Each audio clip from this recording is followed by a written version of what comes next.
중요한 포인트들이 많이 있죠. 이번 영상 보시면 시스템 에어컨 구매 시에 최소한 몇십만 원에서 많으면 그 이상 아낄 수 있으니까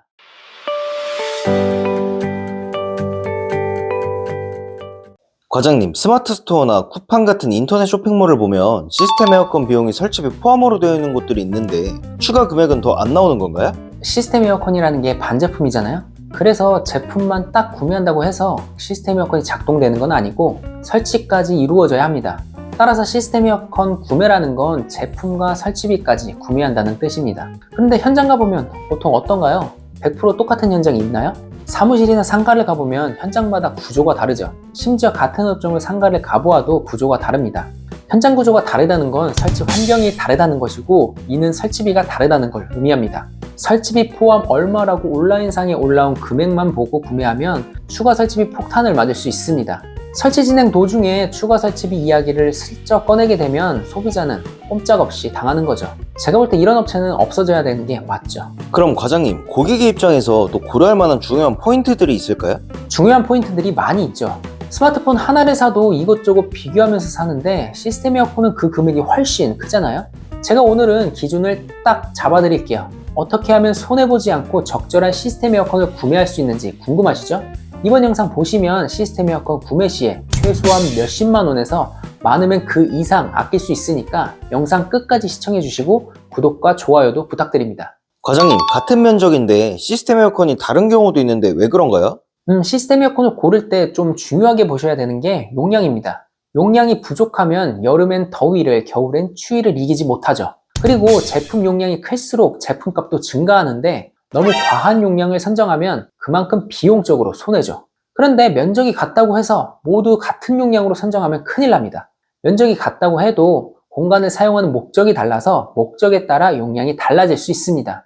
예를 들어 사무실이 통유리라면 시스템 에어컨 평수를 1.5배 정도 높게 선정해 줘야 하는 경우도 있고, 컴퓨터나 복사기 같은 장비들이 많다면 이들의 발열량도 고려해 줘야 하죠. 상가도 마찬가지입니다. 고깃집처럼 불을 굉장히 많이 사용하는 곳은 기존 대비 2배 이상 용량이 필요할 수 있습니다. 사무실이나 상가 시스템 에어컨 평형 선정하는 자세한 방법은 이전 영상에서 자세히 알려드렸으니까 해당 영상 참조하시면 좋을 것 같습니다. 제품 중에도 1A나 2A나 4A, 360 등으로 구분이 되어 있던데 어떤 기준으로 구분을 지어 놓았나요? 바람이 나오는 개수로 구분을 하는데 1A는 바람이 한 곳에서 나오는 한 방향 카세트이고 2A는 바람이 두 곳에서 나오는 두 방향 카세트, 4A는 네 곳에서 나오는 네 방향 카세트를 말하고 360은 실내기가 원형으로 모든 방향에서 골고루 나오는 원형 카세트를 말합니다. 그러면 내가 원하는 곳에 원하는 제품으로 설치가 가능한가요? 이건 현장 상황이나 어떤 용도로 사용할지 파악하는 게 우선입니다.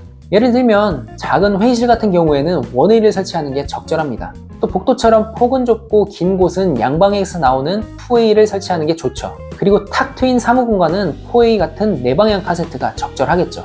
그리고 고객님이 원하시는 제품이 있을 수 있습니다. 이런 경우는 고객님이 해당 제품을 원하시는 이유와 해당 제품이 현장 상황에 적합한지 우선적으로 판단합니다. 만약 적합하다면 고객님이 원하시는 방안과 저희가 생각하는 방안의 장단점을 비교 분석하여 제안드리고 있습니다. 이렇게 해야 고객님들도 더 합리적인 의사결정을 할 수 있고 저희 입장에서도 고객님들의 니즈를 정확히 파악할 수 있습니다. 견적서를 보면 크게 장비 금액이랑 설치 금액이 있는데 설치 금액이 많이 다른데 왜 그런가요? 이건 아까 처음에도 설명했지만 동일한 면적이어도 현장마다 설치 환경이 다르기 때문에 설치비가 일반적으로 다릅니다. 그리고 노하우가 많고 좋은 강사에게 비싼 수강료를 내는 것처럼 업체의 설치 기술력이나 현장 대응력에 따라 설치 금액에 차이가 있겠죠.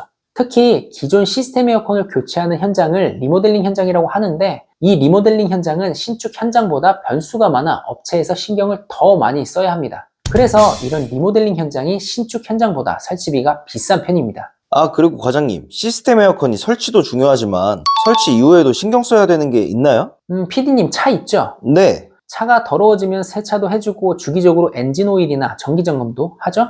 그쵸? 오래 타려면 그렇게 관리해야죠. 시스템 에어컨도 마찬가지입니다. 시스템 에어컨도 굉장히 고가의 장비이기 때문에 오래 사용을 하려면 관리는 선택이 아니라 필수입니다. 그리고 유상 서비스를 굳이 받지 않아도 셀프로 필터 세척을 하거나 여름, 겨울 전에 셀프 점검만 해도 장비 노후화를 늦출 수 있습니다. 그런데 과장님, 이게 말이 쉽지 가정용 시스템 에어컨처럼 3-4대 정도면 하겠는데 중소형 건물 사무실 같은 경우는 10대 이상인 곳들도 많은데?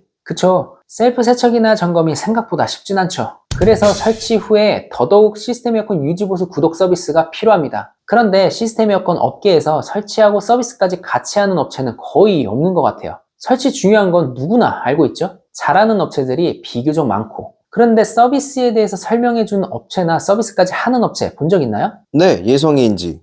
아니, 저희 말고. 아직까지 본 적 없는 것 같아요. 보통 업체들한테 서비스는 어떻게 해야 하죠? 라고 물어보면 대기업 서비스 센터 이용하라고 답변이 돌아옵니다. 그런데 극성수기 때 대기업 서비스 센터 이용해 보시면 짧게는 일주, 길게는 한 달 이상 걸립니다. 피디님, 무더위나 강추위에 일주일, 한 달 이상 참을 수 있나요? 제가 피디님 성격 아는데. 네? 하루까지는 어떻게든 참겠는데 이틀부터는 폭발할 것 같아요. 그래서 설치부터 관리까지 잘해주는 업체를 만나야 시스템 에어컨을 길고 오래 쓸 수 있습니다.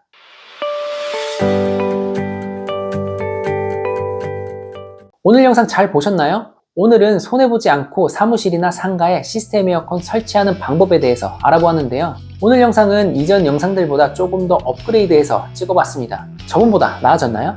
저는 실패를 밥 먹듯이 합니다. 오늘 영상이 12번째 올리는 영상인데 지금까지도 11번의 실패를 했습니다. 물론 실패할 때 화도 나고 뼈도 아픕니다.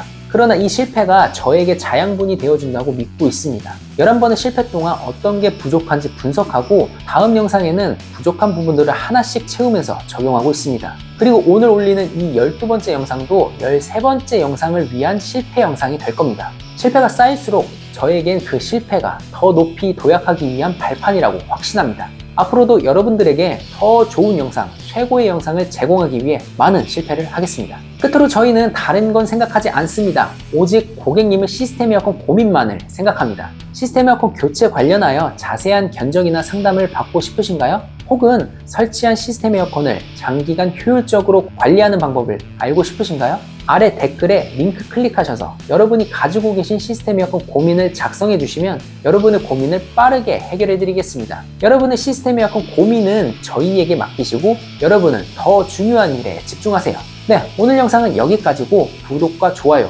그리고 알림 설정까지 부탁드립니다. 저는 더 좋은 영상으로 찾아오겠습니다. 감사합니다.